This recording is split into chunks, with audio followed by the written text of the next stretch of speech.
Bakit may mga tao inaalis ng Diyos sa buhay mo at umaalis sa buhay mo? Tandaan niyo po ito, tiyak may mawawala sa buhay mo.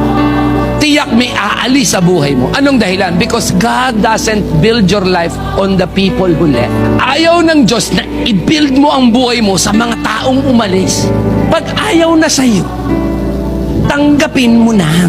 May mga tao na, let's say, nag-apply ka ng trabaho, hindi ka nakapasok, it left. Tanggapin mo, it's not for you. God is not preparing that place for you. Pastor, ginawa ko naman ang lahat.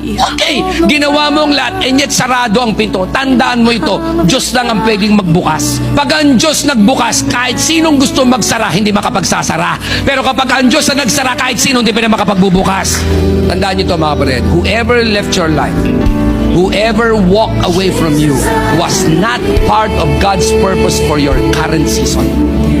Kapag may umalis sa'yo, may mga bagay na nawala sa'yo, business na wala sa'yo, trabahong nawala sa'yo, perang nawala sa'yo, ibig sabihin hindi siya part ng God's purpose for you in that current season. That's why God allowed it to go away. Pwede naman niyang pigilin eh. Pero ba't di niya pinigil? Kasi sabi ni Lord, anak, hindi mo yan kailangan for this season. Kasi meron tayong concept that the people who starts with us will stay with us. Not all that who started with us will stay with us. Bakit? Kasi ang Diyos magpapadala lang ng tamang tao, tamang panahon in your current season.